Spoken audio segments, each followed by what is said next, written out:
Hi മക്കളെ, ക്ലാസ്സൊക്കെ അടിപൊളിയായി പോകുന്നുണ്ടെന്ന് വിചാരിക്കുന്നു. അപ്പോൾ നിങ്ങളിപ്പോൾ +1 ആണ് പഠിച്ചുകൊണ്ടിരിക്കുന്നത്. +1 എസ്പെഷ്യലി നമ്മൾ ബയോളജിയിൽ നോക്കുമ്പോൾ നമുക്ക് ഒരുപാട് ചാപ്റ്റേഴ്സ് ഉണ്ട്. നമ്മൾ +1 +2 ചാപ്റ്റേഴ്സിൻ്റെ ലിസ്റ്റ് നോക്കുമ്പം എസ്പെഷ്യലി ബോട്ടണിയിലൊക്കെ നമ്പർ ഓഫ് ചാപ്റ്റേഴ്സ് 11th കൂടുതലാണ്. പിന്നെ നമ്മൾ ഒരു ജനറൽ ആയിട്ടുള്ളൊരു ധാരണ ഉണ്ടായിരുന്നു 12th പോർഷൻസിൽ നിന്നാണ് കൂടുതൽ ക്വസ്റ്റ്യൻസ് വരിക എന്നുള്ളത്. പക്ഷേ അങ്ങനെയല്ല. നീറ്റിൻ്റെ നമ്മളൊരു മാറി വരുന്ന പാറ്റേൺ നോക്കുമ്പോൾ ഇപ്പോൾ 11th 12th ടോപ്പിക്സിനും ഈക്വൽ വെയിറ്റേജ് ആണ് ഓൾമോസ്റ്റ് ഉള്ളത്. അപ്പോൾ 11th ടോപ്പിക്സിൽ നിന്ന് നല്ലപോലെ ക്വസ്റ്റ്യൻസ് ചോദിക്കാറുണ്ട്.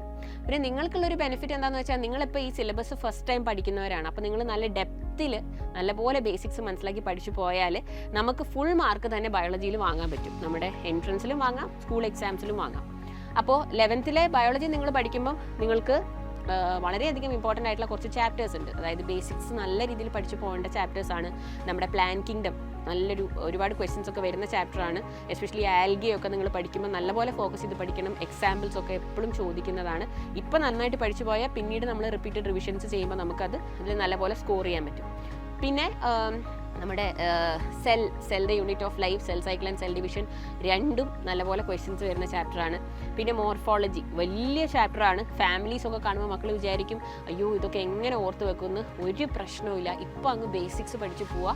പിന്നീട് നമുക്ക് ഒരുപാട് റിവിഷൻസ് ഒക്കെ വരുന്നുണ്ട്. അപ്പം ആ സമയത്ത് ഇതെല്ലാം നിങ്ങൾക്ക് നല്ല തറവാകും. പിന്നെ നമ്മൾ വരുന്നത് പിന്നെ ഫോട്ടോസിന്തസിസ് ആൻഡ് റെസ്പിറേഷൻ രണ്ടും ക്വസ്റ്റ്യൻസ് വരുന്ന ചാപ്റ്ററാണ്. എസ്പെഷ്യലി ഫോട്ടോസിന്തസിസ് നല്ല പോലെ സ്ട്രെസ് ചെയ്ത് പഠിക്കുക. ഈവൻ റെസ്പിറേഷൻ ക്വസ്റ്റ്യൻസ് വരും. പിന്നെ പ്ലാൻ ഗ്രോത്തിൽ നമ്മുടെ ഹോർമോൺസ്, പ്ലാൻ ഗ്രോത്ത് റെഗുലേറ്റേഴ്സ് ഇല്ലേ, ഓക്സിൻ, ജിബ്രലിൻ, സൈറ്റോകൈനിൻ, ആബ്സിസിക് ആസിഡ്, ഇതൊക്കെ നല്ല ക്വസ്റ്റ്യൻസ് വരുന്ന പാർട്സ് ആണ്. അപ്പോൾ ഈ ഭാഗങ്ങളൊക്കെ നല്ലപോലെ ഒന്ന് ഫോക്കസ് ചെയ്ത് പഠിക്കാം. കാരണം നിങ്ങളൊക്കെ വിചാരിക്കും നിങ്ങളിപ്പോൾ +1 പഠിക്കണം, ഇനി +2 പഠിക്കണം, അതിനുശേഷം പബ്ലിക് എക്സാംസ് എഴുതണം, എന്നിട്ടല്ലേ നീറ്റ് വരുന്നത്, അപ്പോൾ നോക്കിയാൽ പോരെ എന്നുള്ള ഒരു തോട്ട് പലർക്കും ഉണ്ടാകും. നിങ്ങൾ കുറേ പേരെങ്കിലും 11th തന്നെ തീരുമാനിച്ചിട്ടുണ്ടാകും ഞാൻ ഇപ്പോൾ എൻട്രൻസ് നോക്കുന്നില്ല, ഇപ്പോൾ അതൊന്നും എനിക്ക് നോക്കാൻ സമയമില്ല, ഞാൻ എന്താണെങ്കിലും 12th കഴിഞ്ഞിട്ട് ഒരു വർഷം റിപ്പീറ്റൊക്കെ ചെയ്ത് അങ്ങനെ നോക്കാമെന്നുള്ള പ്ലാനുള്ളവരുണ്ടാവും.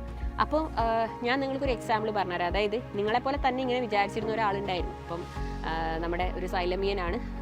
അവൾ നമ്മുടെ കിങ്സ് 11 ബാച്ചിലെ സ്റ്റുഡൻ്റ് ആയിരുന്നു. അപ്പോൾ കിങ്സ് 11 ക്ലാസ്സും സ്കൂൾ ക്ലാസ്സും ഒക്കെ കൃത്യമായി ഫോളോ ചെയ്തിരുന്നു. പക്ഷെ എന്നാലും ആൾക്കൊരു കോൺഫിഡൻസിൻ്റെ കുറവുണ്ടായിരുന്നു. കാരണം എന്നെക്കൊണ്ട് പറ്റുമോ, ഞാൻ റിപ്പീറ്റ് ചെയ്യുക എന്നുള്ളൊരു തീരുമാനത്തിലൊക്കെ നിന്ന ആളായിരുന്നു. പക്ഷേ ആൾ കിങ്സ് 11 ക്ലാസ് കൃത്യമായി ഫോളോ ചെയ്തു. ലൈവ് ക്ലാസ് മാക്സിമം കണ്ടു.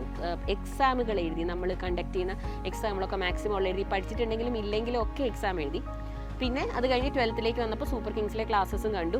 അപ്പം ആൾക്ക് നമ്മുടെ +2 എക്സാമിൽ തന്നെ ഫുൾ A+ കാര്യങ്ങളൊക്കെ കിട്ടി. നല്ല സ്കോറോട് കൂടി വന്നു. എന്നിട്ട് നമ്മുടെ ക്രാഷ് പ്രോഗ്രാമിൽ ജോയിൻ ചെയ്തു. ഫസ്റ്റ് അറ്റംപ്റ്റിൽ തന്നെ നീറ്റിന് നല്ല സ്കോർ കിട്ടി. ഒന്ന് ആലോചിച്ച് നോക്കിക്കേ, നീറ്റ് 2025 എന്ന് പറയുന്നത് one of the toughest exam ആയിരുന്നു. പക്ഷേ അതിൽ പോലും അവൾ കൃത്യമായി 11th മുതൽ നല്ലൊരു പ്ലാനോടുകൂടി പോയതുകൊണ്ട് 11th ഫോളോ ചെയ്തു കിങ്സ് 11, 12th സൂപ്പർ കിങ്സ്. പിന്നെ നമ്മുടെ ക്രാഷ് പ്രോഗ്രാമും കൂടെ കഴിഞ്ഞ് ഫസ്റ്റ് അറ്റംപ്റ്റിൽ തന്നെ നല്ല സ്കോർ വാങ്ങി ഇപ്പോൾ ട്രിവാൻഡ്രം മെഡിക്കൽ കോളേജിൽ MBBS ഫസ്റ്റ് ഇയർ പഠിക്കുകയാണ്. അപ്പോൾ +1 പഠിക്കാൻ തുടങ്ങിയപ്പോൾ കുട്ടി വിചാരിച്ചിരുന്നത് എന്നെക്കൊണ്ട് ഇത് പറ്റില്ല, ഞാൻ എന്താണെങ്കിലും ഒരു വർഷം റിപ്പീറ്റൊക്കെ ചെയ്യാം, എൻട്രൻസ് ഇപ്പോൾ നോക്കണ്ട എന്നുള്ളൊരു ആറ്റിറ്റ്യൂഡായിരുന്നു. എന്നാലും ആൾ ക്ലാസ്സുകൾ കൃത്യമായി കണ്ടുപോയി, കോൺസെപ്റ്റ്സ് പഠിച്ചു പോയി. അപ്പോൾ ലാസ്റ്റ് ആയപ്പോഴേക്കും ഇതിൻ്റെ ഒന്നും ആവശ്യം വന്നില്ല. ആൾക്ക് ഫസ്റ്റ് അറ്റംപ്റ്റിൽ തന്നെ കിട്ടുകയും ചെയ്തു.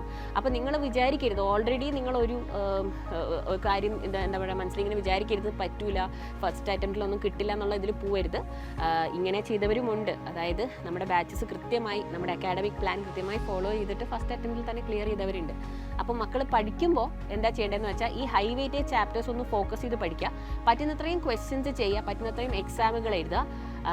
സോ ദാറ്റ് ലാസ്റ്റ് ആകുമ്പോഴേക്കും നിങ്ങൾക്ക് പ്രശ്നമൊന്നും ഉണ്ടാവില്ല. പിന്നെ എക്സാം ടൈം വരുമ്പോൾ നമുക്ക് എക്സാം റിവിഷൻസിനായിട്ട് നമുക്ക് സ്പെഷ്യലായിട്ടുള്ള ക്ലാസ്സുകളും നിങ്ങൾക്കായിട്ട് അതിനായിട്ടുള്ള സെഷൻസ് ഒക്കെ അവൈലബിൾ ആയിരിക്കും. അപ്പോൾ അതൊന്നും ഓർത്ത് ടെൻഷൻ അടിക്കേണ്ട. Please follow the plan that we give you. അത് കൃത്യമായി കൺസിസ്റ്റൻ്റ് ആയിട്ട് ഫോളോ ചെയ്ത് പോവുക. ഓക്കെ, അപ്പോൾ അടിപൊളിയായിട്ട് കോൺഫിഡൻ്റ് ആയിട്ട് പഠിക്കുക. All the best.